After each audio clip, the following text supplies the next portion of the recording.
with both the freshman early enrollees and the majority of the transfer portal class now on campus, it's time to do our first roster update of 2025 here on the Country Roads Webcast. Let's get into it.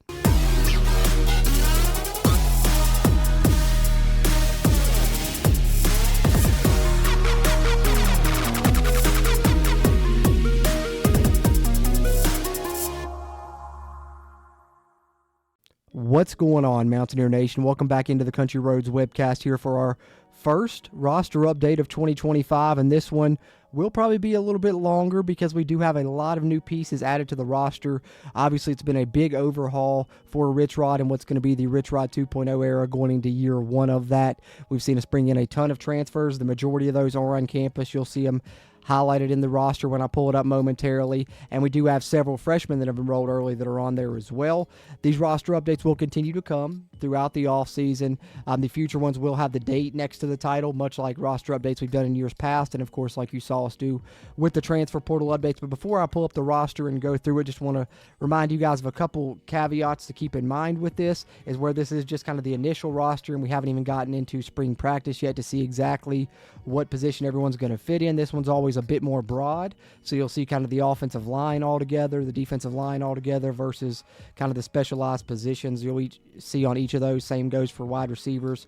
As we get closer, into spring practice and this thing continues to develop, you'll see the roster updates progress further to where they're more specific till we get to later portion there when we get into August when we start doing our depth chart updates here on the Country Roads Webcast. But this will be the first of many roster updates as we've had a slew of players enroll and be added to the university's official roster. So I figured, hey, it's time. Let's bring our WVU football roster updates here for 2025, and there'll be a new playlist on the channel you can check out now for the 2025 roster updates. This will be the first in that series that will be coming and ongoing now as we progress to 2025 and the Rich Rod 2.0 era, which I'm really excited about. But let's look at what the roster looks like heading into spring practice, which will start later this month, it sounds like. And funny enough, with this video coming out on February 5th, it's exactly 2 months away from the spring game, according to Rich Rod and the Three Guys podcast. That's going to be on April 5th, so fitting for our first roster update. But with no further ado, we're going to get into it. But before I do, just want to remind you guys really quickly,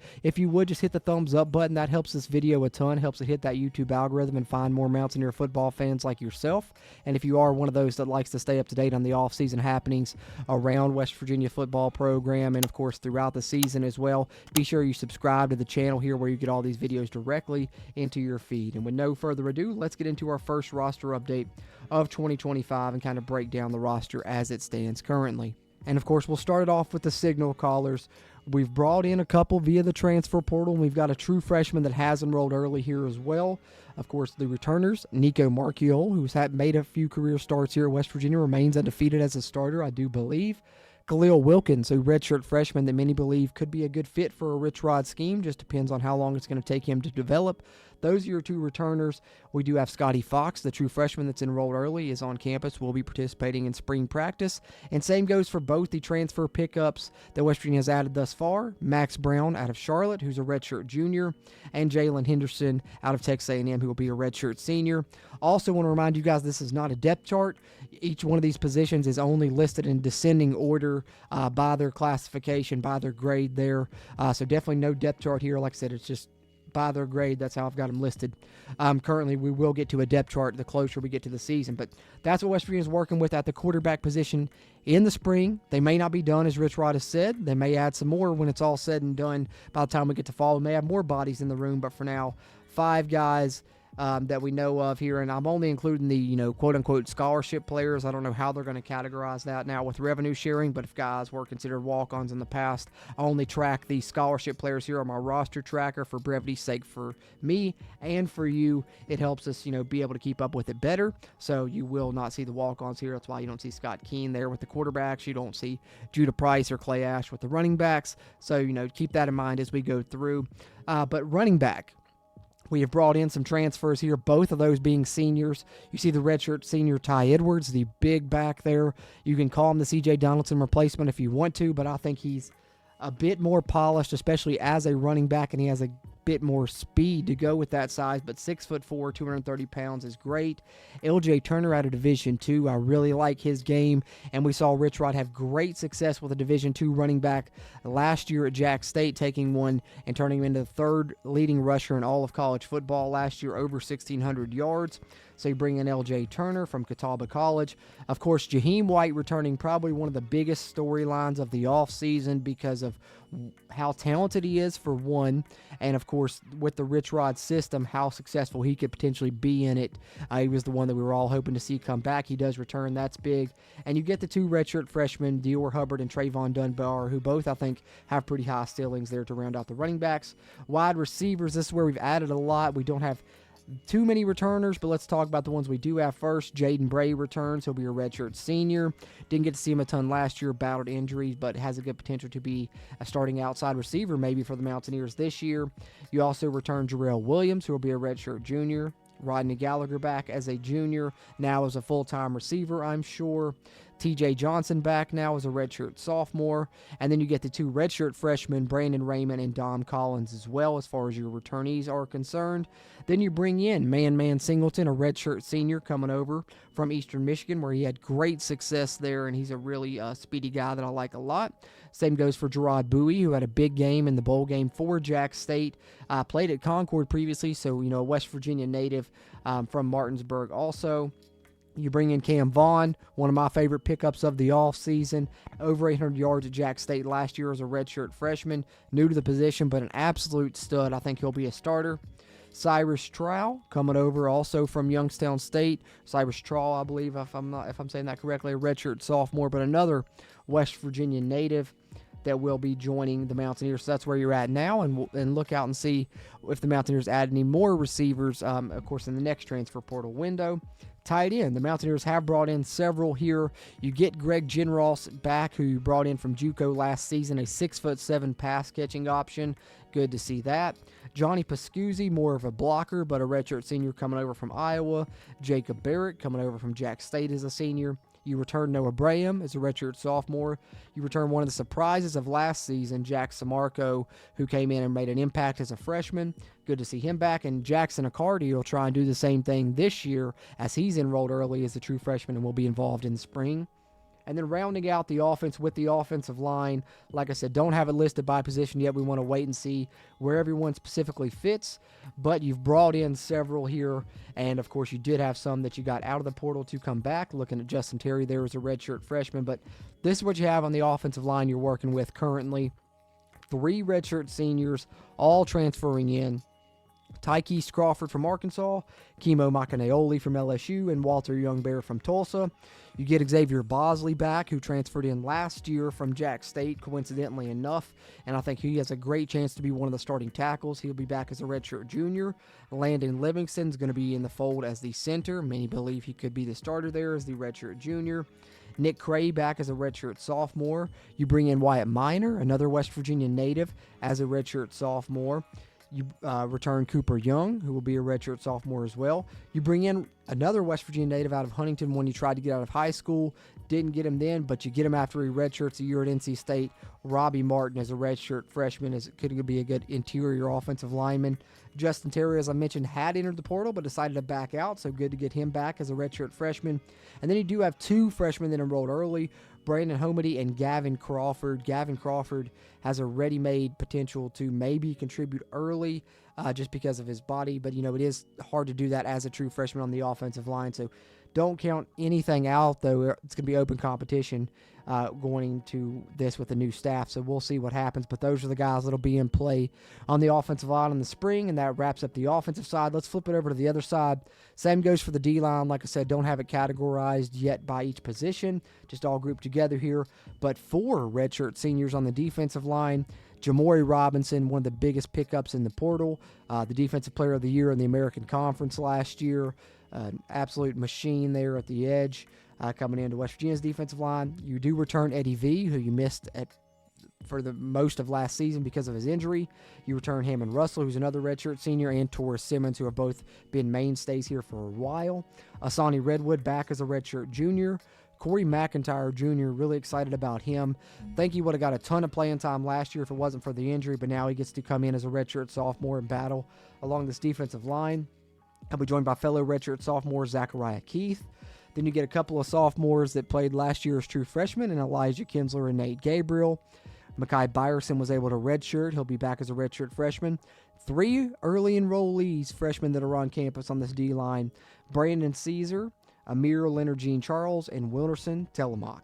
Then we got the bandit position here in the defense, which you have this is kind of your hybrid linebacker DN types. And Braden Siders is going to be an awesome fit here, coming over as one of the better pass rushers that I think that we really added, in my opinion. I really like Braden Siders. Him and Jamori Robinson are going to be a formidable duo as pass rushers, and that's not even mentioning some JUCO guys West Virginia's adding as well that'll be here over the summer. You also have Orion Fisher as a redshirt freshman. You do get a Benon Wuka back as a redshirt freshman. Toyed with entering the portal, decide to stay at WVU. I think that's big. And Ramondo Johnson, who's a true freshman that's enrolled early, is listed as a bandit as well. Then we get into the linebackers. Well, you did lose a few there. We know we lost Latham. We know we lost Trotter. But you do return. Reed Carrico is a redshirt senior, which is big. You bring in Chase Wilson, who's going to be an absolute monster in this defense. I think one of the more underrated additions in the transfer portal is Chase Wilson coming over from Colorado State. A tackling machine as a redshirt senior, will finish his career as a Mountaineer. Caden Beiser is another redshirt senior. You return Ben Cutter as a junior. You get Curtis Jones Jr., who'll be a sophomore after playing a lot on special teams last year. You were able to redshirt Ricky Williams. He'll be a redshirt freshman. And you bring in a really talented redshirt freshman with a high ceiling, Ashton Woods, who's coming over from UNC, redshirted there last year. And another early enrollee freshman that's already on campus is Michael Hasty at the linebacker position. Then we get into the secondary, where we know West Virginia really had to add some pieces, and they did a good job of that already. Complete overhaul of this defense, complete overhaul of the secondary for the Mountaineers. At the cornerback position, you have 3 redshirt seniors you brought in, adding a ton of experience. Michael Coach Jr., you guys have heard me rave about him. I think he was one of the best corners in the portal, and the Mountaineers did an awesome job landing him. Devontae Golden Nelson also coming over from Akron. Derek Carter, a redshirt senior coming over from Jack State, where he played a ton last year. Jacoby Spells returns for his senior season with the Mountaineers. And then an underrated addition that was a late addition via the Rod West connection, the new West Virginia cornerbacks coach, is Jason Chambers, coming over from App State for his final year to be a senior here with the Mountaineers. Then you return Keyshawn Robinson, who will be a sophomore. You return Keon Washington, who will be a redshirt freshman. He's joined by fellow redshirt freshmen Chris Henry and Jordan Jackson. And then another early enrollee, a West Virginia native, Zah Jackson, on campus as well. The nickel position is listed separately on the West Virginia official roster. That's why I listed it separately here. I think this will be kind of what's referred to as the cheetah spot a lot in the Zach Alley scheme. But the guys they have listed as potentially playing it right now are kind of the guys we expected. Jordy Scruggs, a redshirt senior, and then Fred Perry, a big addition from Jack State. And they also have Zay Jennings potentially listed to play here, who kind of stood out in last year's freshman class for the Mountaineers and played a ton, both on defense and special teams. And then the safeties, where West Virginia completely kind of overhauls this. Essentially, no one that really played safety last year for the Mountaineers will be back, unless you count Jacob Boyce, who played some last season. But you bring in 4 redshirt seniors: William Davis, Justin Harrington, Jordan Walker, and then, of course, KK Tarnu deciding to come back, as he's eligible to, with the ruling JUCO years no longer counting. He gets that extra year, so you got a lot of experience there at the top half. And then you have some young guys with high ceilings, with Aiden Nelson as a redshirt sophomore, Jacob Boyce, who we talked about, that played last year as a freshman, now a sophomore. You redshirted Jason Cross, who will be a redshirt freshman, and then 2 early enrollees, true freshman Sammy Etienne and true freshman Chris Filippo. Special teams-wise, punter Oliver Straw returns. You've brought in kicker Ethan Head from Tulane as well to join the mix. He will be a kickoff specialist, has a chance to be a place kicker. He'll be competing with RJ Cocan, who was previously a walk-on, but has a lot of talent and could end up being the place kicker we'll see what happens with long snapper. Mountaineers currently no one on scholarship there, but someone will handle those duties and we'll add them in the future. So, like I said, I know this one a little bit more lengthy, but I wanted to go over each position, just kind of let you guys know where we stand. I'll scroll back through it slowly just so you can look at it one more time. But that's why I do these roster updates, guys, because I know the one complaint, especially now in the transfer portal era, is people don't really know who's on the roster. So I'll always try and keep you guys up to date on that, who's on the roster at any given time as we progress towards the season. And then through the season, of course, will be more depth chart oriented once we get to August. But that's where we sit with our first WVU football roster update here on the Country Roads webcast for 2025. There it is, guys. I know it's a little bit more lengthy. The ones in the future will be a bit more brief. But let me know your thoughts in the comments. What are some of your favorite additions to this roster? What are kind of the areas where you still see West Virginia lacking that you probably are expecting them to target some players for in the spring window? Any thoughts that you have there, let me know in the comments. Always appreciate those interactions here on the Country Roads webcast. We continue to try and grow the CRW community throughout Mountaineer Nation. You can help us grow that community by hitting the subscribe button. You'll get these updates straight in your feed. And if you hit the like button before you head out, it really helps us with the YouTube algorithm as well. And if you want to really assist us further, you can become a channel member by hitting the join the button down below. Helps keep this mic recording and that camera rolling, and we really appreciate that support from our channel members. As always, I'm Jordan Cruz, and until the next time, let's go Mountaineers.